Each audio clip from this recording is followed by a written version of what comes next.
श्रीकृष्ण म्हणतात, कर्णाचे असे 4 दान जे कर्णाला बनवतात मोठा दानवीर.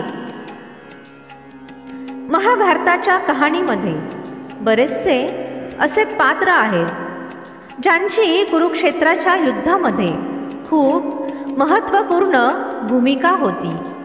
कर्ण, ज्यांना अंगराज कर्णाच्या नावाने ओळखले जाते, असेच एक योद्धा होते. सूर्यदेव आणि कुंतीचे आध्यात्मिक पुत्र असून सुद्धा आजीवन त्यांना सूतपुत्र नावाने ओळखले गेले. कर्णाला कधीही तो मान सन्मान मिळाला नाही ज्याचा कर्ण हक्कदार होता. कर्णाविषयी हे सुद्धा म्हटले जाते की कर्ण सगळ्यात मोठा दानवीर होता. हेच कारण आहे की आजही कर्णाच्या नावाआधी दानवीर शब्द लावला जातो आणि त्याचं दानच त्यांच्या मृत्यूचे कारण बनले. या व्हिडिओमध्ये आपण कर्णाच्या त्याच दानांविषयी जाणून घेऊयात. कवच आणि कुंडल. सूर्यदेवांच्या आशीर्वादामुळे कर्णाचा जन्म एक विशेष कवच आणि कुंडल धारण करून झाला होता, ज्याला धारण करून ते मोठ्यात मोठ्या शत्रूला हरवू शकत होते. कुरुक्षेत्राच्या युद्धादरम्यान भगवान श्रीकृष्ण कर्णाच्या या कवच आणि कुंडलाच्या शक्तीबद्दल खूप चांगल्या पद्धतीने जाणून होते. भगवान श्रीकृष्णांना माहीत होते की जोपर्यंत कर्णाजवळ कवच आणि कुंडल आहे तोपर्यंत ते सुरक्षित राहणार. त्यांना हरवणं सोपं नाही. त्यामुळे भगवान श्रीकृष्णांनी इंद्रदेवांना आदेश दिला की त्यांनी कर्णाचे कवच आणि कुंडल घ्यावे. तेव्हा इंद्रदेवाने एका ब्राह्मणाचे रूप घेतले आणि ते कर्णाजवळ पोहोचले. इंद्रदेवांनी कर्णाला ते कवच आणि कुंडल दानामध्ये मागितले. इंद्रदेवांचे हे कारस्थान माहीत असून सुद्धा सूर्यदेवाच्या या आशीर्वादाला शरीरापासून वेगळं करून कर्णाने ब्राह्मणाच्या रूपामध्ये आलेल्या इंद्रदेवांना सोपवले. या घटनेनंतर त्यांना दानवीर कर्णाच्या नावाने ओळखले जाऊ लागले आणि त्यानंतर युद्धाच्या दरम्यान कर्णाला हरवणं सोपं झालं. पौराणिक कथेनुसार देवराज इंद्रांनी कर्णाकडून कवच आणि कुंडल कपट करून प्राप्त केले होते. त्या कारणामुळे इंद्रदेव कवच आणि कुंडल घेऊन परत स्वर्गामध्ये जाऊ शकले नाही.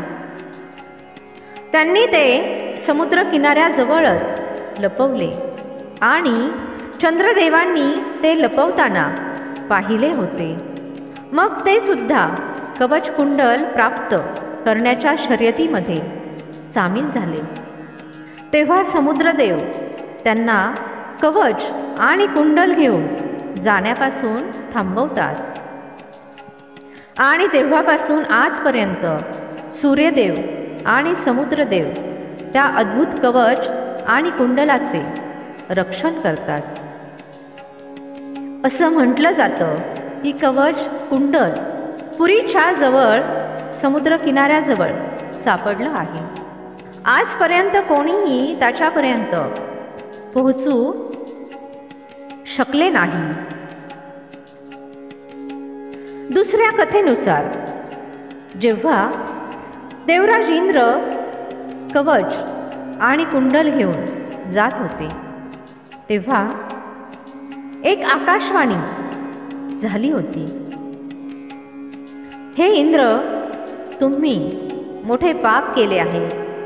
आपल्या पुत्र अर्जुनाला वाचवण्यासाठी तुम्ही कपट करून कर्णाचा जीव धोक्यात घातला आहे.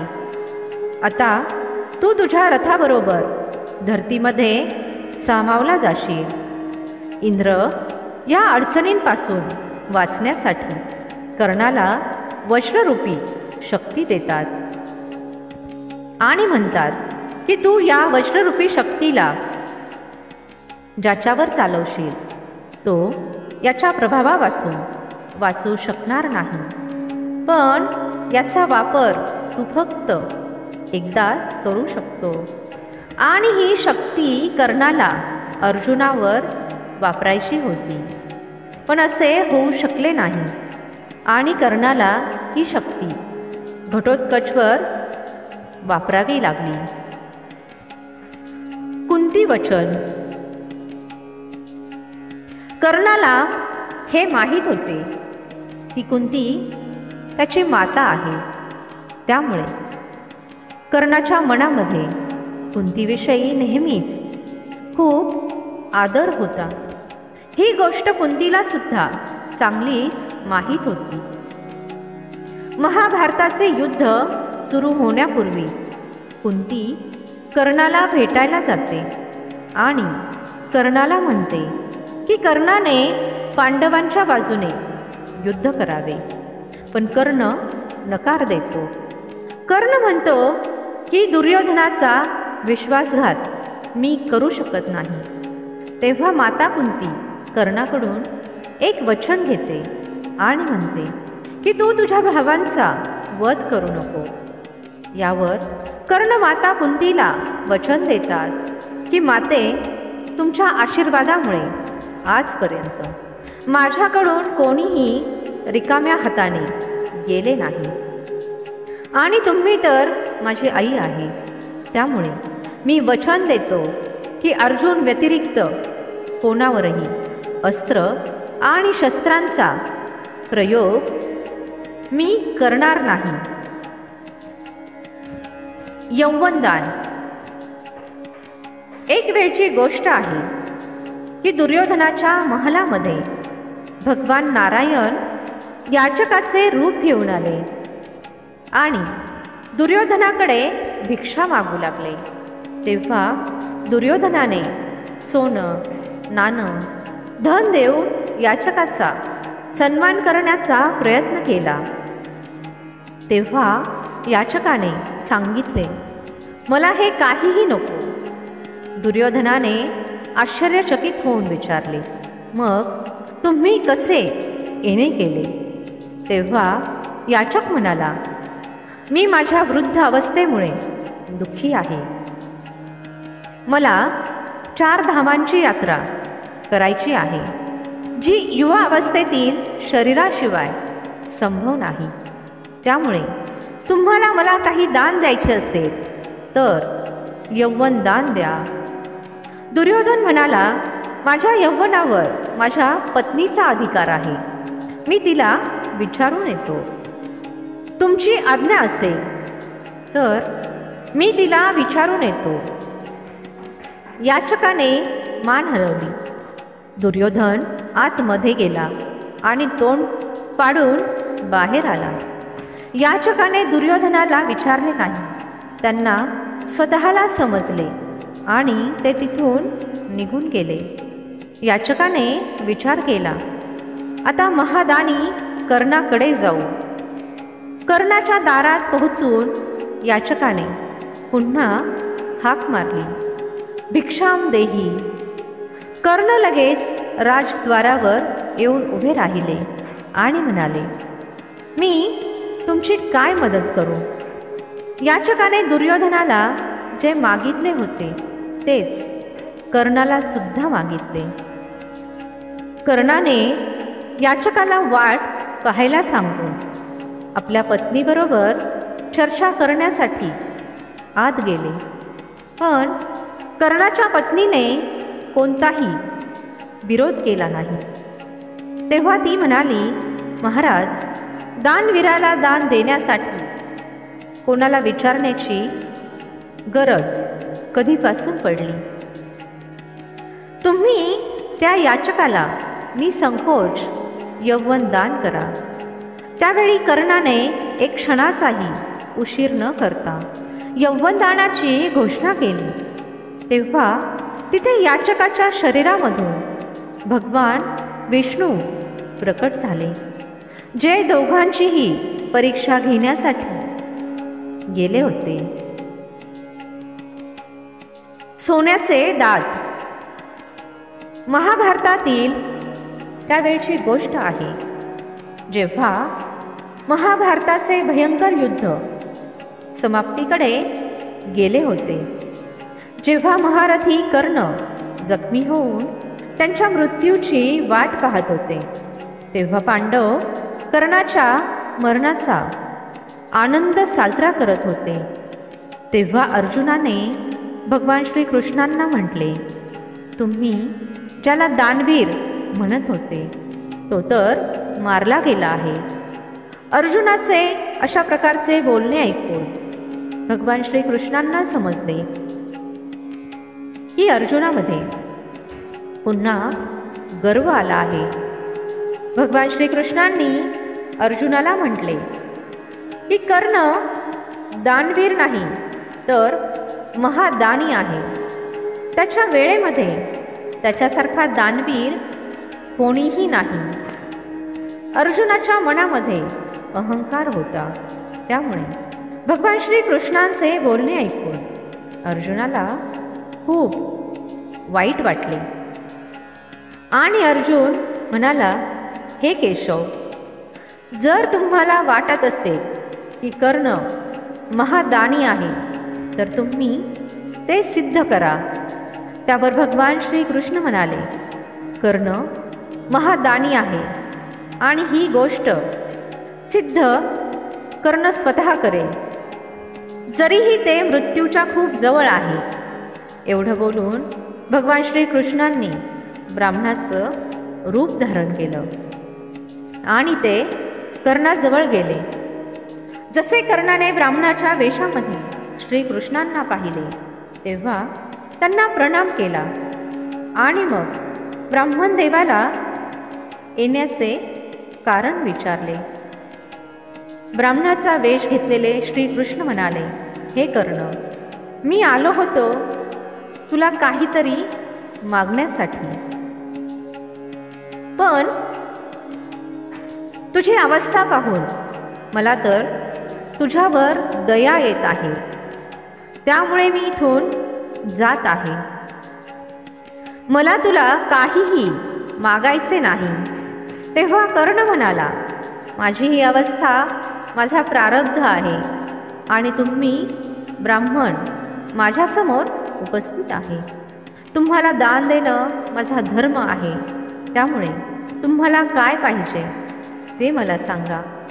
तेव्हा ब्राह्मणाचा वेश घेतलेले श्रीकृष्ण म्हणाले, मला तुझे सोन्याचे 2 दात पाहिजे. कर्ण थोडे हसले आणि म्हणाले की फक्त एवढीच गोष्ट आहे ना, मग घ्या, दात काढून घ्या. एवढे बोलून कर्णाने आपले तोंड उघडले. भगवान श्रीकृष्ण म्हणाले, नाही, तूच दात काढून दे. समोर एक दगड पडलेला होता. कर्णाने तो आपल्या दातांवर मारला आणि त्याचे सोन्याचे दात पडले आणि श्रीकृष्णांसमोर ते ठेवले. तेव्हा भगवान श्रीकृष्ण म्हणाले, या दातांना तर खूप रक्त लागलं आहे, तू हे धुवून दे. कर्णाने ब्राह्मण वेशधारी श्रीकृष्णांना पाणी मागितले.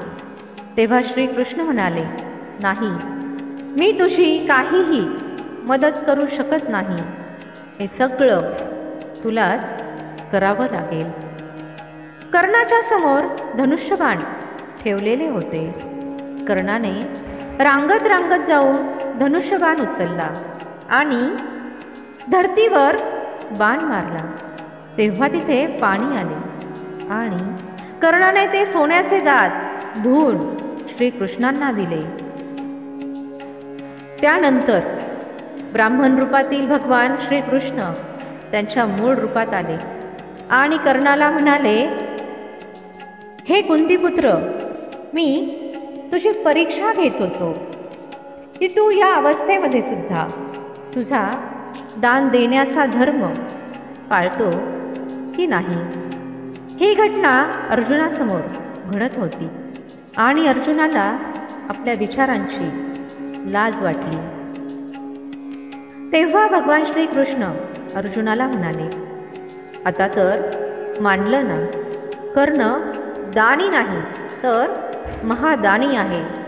त्यावर अर्जुनाने लाज वाटून आपली मान खाली घातली. महारथी कर्णाने आपले सोन्याचे दात दानामध्ये देऊन हे सिद्ध केले की कठीणातील कठीण परिस्थितीमध्ये सुद्धा मानवजातीने आपला धर्म विसरू नये. जर आपण आपल्या धर्माचे रक्षण केले तर धर्म आपले रक्षण करेल. या जगामध्ये सगळे लोक एकसारखे नसतात. हे जरुरी नाही की तुम्ही सक्षम आहे म्हणजेच समोरचा व्यक्तीसुद्धा सक्षम असेल. आपण प्रत्येकाचा सन्मान केला पाहिजे आणि स्वतःला दुसऱ्यांची निंदा करण्यापासून थांबवले पाहिजे. मला आशा आहे की तुम्हाला ही कथा नक्की आवडली असेल. व्हिडिओ आवडला असेल तर व्हिडिओला एक लाईक नक्की करा आणि कमेंटमध्ये जय श्रीकृष्ण नक्की लिहा.